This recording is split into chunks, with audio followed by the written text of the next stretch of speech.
Yeah, absolutely. Now, the second map was once again chosen by RPG. They made a golden choice, basically, on Tomb of the Spider Queen because their record is now 6-0 in Dragonshire. If there are two maps that are very similar to each other, I would actually say it's Dragonshire and Tomb of the Spider Queen. You have, once again, two quote-unquote turn-in points, which is the bottom shrine and the top shrine, and you have a lot of wave clear rotations early on, just like on Tomb of the Spider Queen. So a lot of the heroes that are viable on Tomb are also really, really good here on Dragonshire, especially global mobility really plays a huge role in Dragonshire. Really, really does. So we'll see if that's picked up. HOTSLADY made some good use of the hacker in the last game. Are they going to be able to do the same in this one? Alright, so first pick, of course, goes over to HOTSLADY because they were the ones who chose to go first pick instead of choosing a map for their own. And they once again go for the Tychus ban. Now, okay, this time it makes a little bit more sense because the Dragon Knight is a little bit susceptible to Tychus' minigun.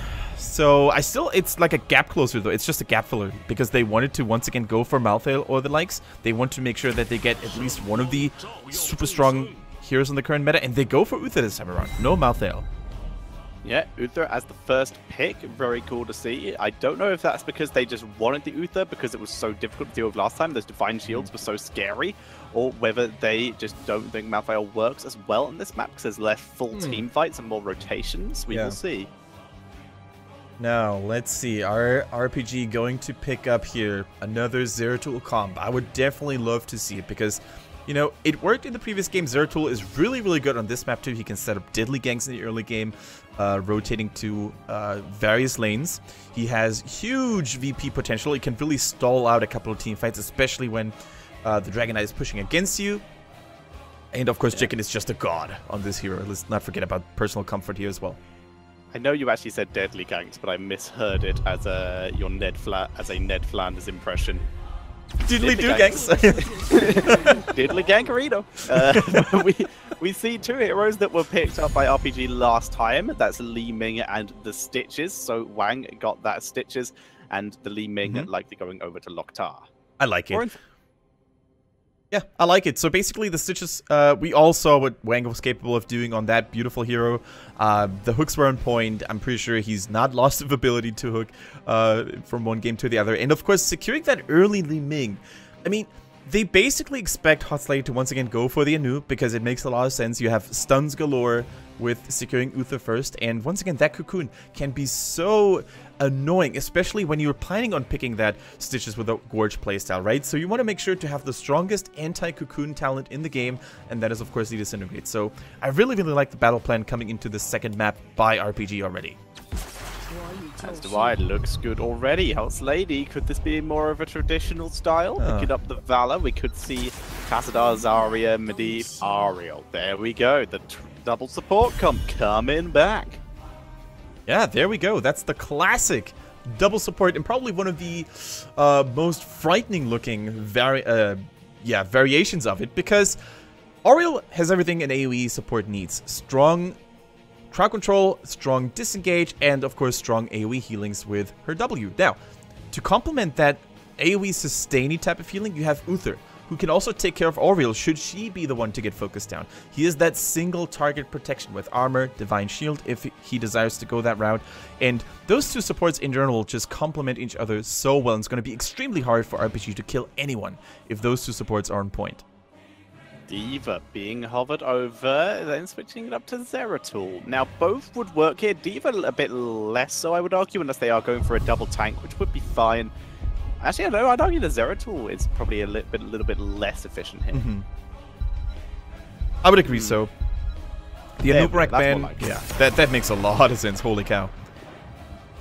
They could have maybe picked it themselves and rely on HOTSLADY to ban it, but on the other hand, if you go for another warrior like Anubrak, you might lack the damage to really punch through that double support. Of course, the Cocoon could always be very nice to deactivate one of the two supports, but you know, if RPG doesn't feel comfortable in playing a noob, okay, now we know why we don't really get to see an noob. Righty then. Also, Chinese Brightwing is just as terrifying as we just heard her voice.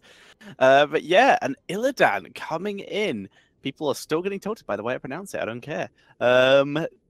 So TP build Brightwing? Are we seeing the return of that? Maybe. There is certainly a lot of ways to build Brightwing with an Illidan hero comp. I wouldn't actually say that we're going to see a solo support Illidan comp here. There could still be space for a Tacitor or an Abathur. One of the two, but... Ooh, dear. Oh, Brightwing is not looking good here. 0 and 3. However, keep in mind, guys, this is the newly reworked Brightwing. Actually, do we have feedback on the Skype group? As we are playing on the live patch to answer. Yeah, I would agree so. Well timed, sir. And we talked about this briefly in game number 1. Brightwing now is a lot more powerful when it comes to protecting individual allies against magic damage because the spell shield is now built into her base kit. And at level 13, she also gains access to physical damage reduction. I am now currently lagging. Is it just me, or...? I'm fine at the moment. Okay, let me just double check my... Okay. Yeah, it was Tyrael and Sonya to finish up. I'm still in 8. Are you still in 8? Okay, I'm gonna have to refresh then. That could be a little bit of a hassle, but should be okay. But yeah, Tyrael and Sonya finished up for HOTSLADY. So the Sonya with 55.6% win rate. Most of that is SVT, to be fair, but she's still very strong and a great solo laner on this map. Right now, RPG, their solo laner, quote-unquote, is likely Illidan. Yeah, so, absolutely. Not the most ideal of solo laners against the Sonya, because Whirlwind pretty good, yo. Yeah, most of Sonya's damage comes from abilities, so the evasion will not protect Illidan against it. Still, there could be worse ones, I guess. Illidan, he has really developed into this very good solo laner at times as well. And I think, especially with heroes like Brightwing, you can always guarantee that there's an emergency exit, so to speak, with Brightwing jumping to Illidan's side in the case of an emergency. But hey, that is not what I expected here. We see the Chromie and another... influence coming in from the western regions, maybe, on how to play against Oriel has finally found its way. And this is the first time, Tetcher, we see her in China's HGC. No, it's the second time. She currently has a 100% she has a second rate over one game. Gotcha. So this is the second time we've seen her. She won the last time she was here, but Hunt into Chromie combo does seem pretty scary. Yeah, of course. Does Illidan have any kind of executioner style talent? He can have increased damage on his Qs, on his dives, right? If he always continues to dive on the same target. Yeah, but I mean like a executioner. No, not a percentage damage type of talent. If my memory doesn't cheat me here. But what we can see, we could potentially see a slowing sand choice here at level 8 for the Chromie, slowing people down who try to save targets that got hooked. So once again, there's this isolation kind of style. We could also see an Emerald Wind maybe to do the exact same thing. Instead of a combo. So Stitch's hook, Brightwing knocks everybody back with the Emerald Wind. There's a lot of things that you can do with those kinds of Mate, you have eyes. Oh, what's he got? I don't know what it was. All right, but God, people who are like, let's watch this firework. Let's watch this video. I took a fireworks from a year ago. So no, whatever. All right, Tetcher, I just want to hear your opinion. Who do you think has gotten the better draft here? RPG, 100%. It's a great draft. They have They have great isolation. I think the new Brightwing Illidan is going to be absolutely terrifying because he has evasion for auto attacks and the spell shield for regular stuff. And if you want even more physical armor later on, and the majority of the damage output is spell damage coming in from HOTSLADY. They have the multi-shot build Valor, which is the one that's most likely to be going for, and Sonya, who is once again more of a melee mate. Red calls it. So very much leaning towards RPG for this. I just want to see how strong that Illidan Chromie comp can be, because those two heroes are not a pair that we're used to seeing, right? Because they have very different playstyle. Chromie is very pokey. She likes to take those team fights very slowly, whereas Illidan, he's all about dashing in with a hunt and then locking a target down to kill that extremely fast. Now, can that exotic composition drafted by RPG hold its own against the classic Holy Trinity double support comp by HOTSLADY? We're gonna find out in a minute.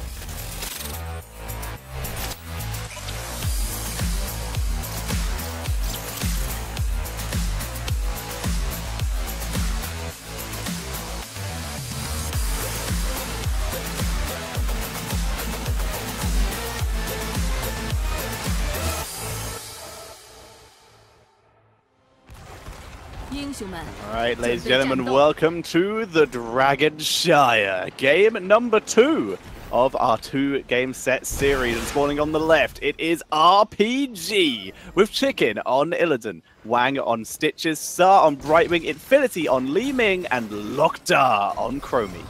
And their opponents are trying to tie out the series 1-1. It is HOTSLADY in the red, Y on the Vala, Palmy on his Oriel, Lias on Sonya, Meng on Uther this time around, and Carlo on Tyrael. So, not trolling, no bamboozle. I want to see Resurrect this game. Okay. The composition from RPG is what we think it's going to be. It is basically hook into Emerald Wind, maybe Hunt. That's 3, potentially 4 if we see Chromie Heroics dropped for 1 hero. If HOTSLADY can then use Sanctification to get into range of that killed off hero, we can basically see RPG will have burnt 4 heroes to get 1 kill, which then Ariel can completely negate by resurrecting. Alright, is Tetra going to be on point with his prediction here and the revive? Actually, I gotta say that you have a point there. Especially heroes like Uther. If Uther happens to be the one who gets caught, you can basically get double value of his trade, right? Uther dies, continues to heal in his Holy Ghost form, Ariel resurrects him, and you can have another potential Uther Holy Ghost. So you already have a blow-up potential save with the Divine Shield as well. Do you need 2 with the Aegis? I don't think you do. Yeah, very good point. Very interesting talent choice here, by the way. On the side of Uther, he went for Hammer of the Lightbringer. Keep in mind, this talent was buffed. The cooldown reduction is now even more significant. I think it went up from 0.25 to 1.5. So, especially against heroes like Illidan, who need to be kept in check very frequently, having more stuns available is actually really, really good. And you know, the mana regeneration upon using a basic attack is just a nice extra, a nice bonus. Yeah, it's good. It's great for locking heroes down, and when you're against Stitches, who's guaranteed to basically be in your melee range all the time, that's going to be good. Absolutely. Now, if we take a look at the remaining talents here, nothing out of the ordinary. So far, we see a block for Sonya. Just makes it a little bit easier for her to hold her lane against Illidan, who relies, of course, more on basic attacks than any other hero in the game. Chicken now, speaking of him, he gets caught in the middle. He should be fine. Yeah, he should be okay. Illidan and all, and as such, he even turns around with the help of Stitches, going to try and take that Tyrael, but Tyrael, dropping his own shield, he will be able to sustain his way back to his base. But one talent that is reasonable, but not exceptionally cool. It is the extra healing radius, the healing mist, I believe is called, coming in from the Brightwing. Now, this is a pretty decent talent, especially seeing as you need to be in range of Illidan. It's not a TP build, fairly obviously, as we can see. Valuing Cleanse a bit too much. Nice body! Wow, okay! Beautifully done by Carlo. That's a kill! Wow, that's how you do it! And that is the first Dragonite of the game, going over to Meg. See ya, Illidan, see ya, tower. Yeah, Stitches just got slapped against that wall by Oriel. Really well done. And that's the power of HOTSLADY's comp as well. They do have a lot of CCs. They do have a couple of stuns. Uther, Oriel, if it lands, the Sonya Spear, and of course then they also have slows provided by Illidan, so, excuse me, by Tyrael. So there's a lot of lockdown potential despite it being a relatively passive comp with a double support. Now, why on the Vala? You don't want to take all that damage. You're the most precious member to Oriel. Yeah, so Brightwing. Currently chilling in the mid lane only with Illidan. They're not defending this at all. That's actually lots of towers going over to HOTSLADY. Dragonite punting away Chromie as they take down a fountain. They're going to attempt to get some damage onto the fort, but the Dragonite duration will not be enough to finish it off. Brightwing returning. She has Manic Pixie, so she is likely going for the Bouncy Dust Pixie healing build. So lots of extra healing, which is why that radius can get a big advantage. Yeah, I want to talk about this Brightwing build here a little bit, because it's been something I played myself in Hero League a lot. Oh, hold on a second. Another body block. He's denied entrance, and Wang goes down once again. The MVP from game 1 is not having a really good time in this early game here, Tetra. Really, really good shutdown by HOTSLADY. But speaking of that Brightwing build, I think it's probably something we're gonna see a lot more frequently. Now, you said that the level 1 talent, the Unfurling Spray, increases the range of her passive healing, which is very, very nice. Now, we see the Manic Pixie, so every target that is currently affected by the Pixie Dust is going to get a nice extra healing boost. Now, keep in mind, at level 16, she gets a talent called Bouncing Dust, and that means you're gonna have 2 instances of Pixie Dust on 2 targets. Now, this can proc super easily with that level 4 talent, and thanks to the range increase, it's much easier to guarantee a proc here. So really, really cool AoE healing build combined with the new strength of the Pixie Dust. I like it. I really, really do like it. Indeed, this is a quite exceptionally efficient talent, and you can, in theory, if you really want to, with someone like Illidan, you can take the extra auto attack block, which can be very nice, especially seeing as Sonya has taken the focused attacks to basically drop onto him the second his evasion goes down, giving him some extra armor that way. Or if you want to make it basically impossible to get away, there is still Pixie Boost, which is that no one ever takes, but it gives you a 50% movement speed bonus when you're affected. The bouncy dust will mean that affects 2 people as well. You can basically make it incredibly hard to escape, or drop it onto Stitches if he goes for Forge. Yeah, that's such a good point. Like, you basically have a low cooldown, massive movement speed increase by 50% to really... Oh, Chicken taking a lot of damage, but he's fine for now. But there's so many potential ways Brightwing can be built now. After level 13 and 16, now Palmy in trouble. Nox Chromie back, though. Stitches also not really here to follow up on. We see the slowing sands. Okay, so that's already one big zoning tool after a potential Stitches Gorge. And if Brightwing happens to go for Emerald Wind, which I think is a possibility, you also need to consider Ice Block, because oftentimes Brightwing will expose herself a little bit to the enemy front line so that she can actually knock away those people. And then the Ice Block as a protection follow-up is very, very nice to keep herself alive. So many, many ways to build Brightwing these days. Let's see what it's going to be. Judgment Engage coming in for HOTSLADY. And Illidan is destroyed here. Hook not going to be able to get the revenge. But Heroics, we just saw the Judgment, Wrath of the Berserker. Divine Shield is not going to be the revive, it is going to be the Crystal Aegis coming in from the Ariel, who is currently fighting Tyrael over who gets the Dragon Knight, or attempting to block any kind of poke damage I expect from Chromie if she was going to try and use her Q tonight, but Chromie was in fact in bot lane. But Uther also taking his version of Cleanse, actually, so going just for a full auto attack build here. I mean, you can always go for Guardian of the Ancient Kings against Illidan comms. We actually saw that yesterday in the European region, that Smexy from Fnatic, he waited until Illidan chose his heroic ability, only to decide whether he goes for Guardian of the Ancient Kings against the stun. Okay, here comes initiation by the Hunt, and Y is going to fall. And Ariel is in the gorge, so she will go down too. Pommy taken out, gets a small detainment strike onto Illidan to at least delay something. The Dragon Knight is running out of stuff to kill in the mid lane, and as such will have to pull back, as he does not want to get himself caught out and isolated. Even Tyrael has his limits of how much he can escape. Whereas the 2 members in the top lane, the Sonya and Uther, will pull back also to their side of the map. So this push from HOTSLADY is over, but they were able to get a couple structures. RPG though were able to pick up kills. Yeah, so Saw on the side of HOTSLADY, excuse me, I'm having a little bit of a freeze here. Okay. So was I, but we're back into it. Oh, no, here's another one. Okay. They lived somehow. Not sure how, but Illidan did not. Okay, sorry for the freezes here, guys. There seem to be some issues with the clean feed here. We've had that in week 1 as well. But our Chinese colleagues were actually very swift at getting rid of it. If it doesn't get better, we're just going to have to call production in again and be like, hey, guys, please fix the stream. Thank you. Yeah, it's not better right now. I'm up to 14 seconds with still lots of stutters. Yeah. All right. I'm actually gonna. I think someone dropped the message already. Yeah. Okay. I just got a buzz. Yeah, this is unfortunately a little bit almost, I would call it uncastable, unwatchable, but let's just hope it gets better anytime soon. But that actually gives us a lot of time to talk about Illidan and Uther. Yesterday, when Fnatic played, we saw Smexy actually waiting until his opposing Illidan had reached level 10 just to take a look at his heroic ability. And after seeing the Hunt locked in, he actually went for Guardian of the Ancient Kings, because without it, there might have not been a whole lot of use for it. And he could have gone for the Cleanse, for example. Meng on the other side, on the other hand, for HOTSLADY, he went in a little bit earlier. He probably predicted the Cleanse to still be useful against the Hunt. And speaking of the Hunt, we see another fight go down here at the top mercenary camp. Lia's in trouble and is going to get taken out. Carlo attempting to sustain through it, but the Emerald Wind isolates him completely, but Tyrael trying to save him, not able to do so though. Pommy was able to sneak the camp though, and it turns to a 1-for-1 thanks to that judgment. Here we go.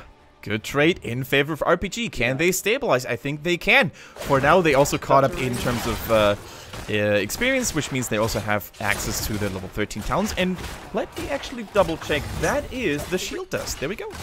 It is Shield Dust. Very nice. The Suttrick has gone down, so it might be worth a refresh to resync.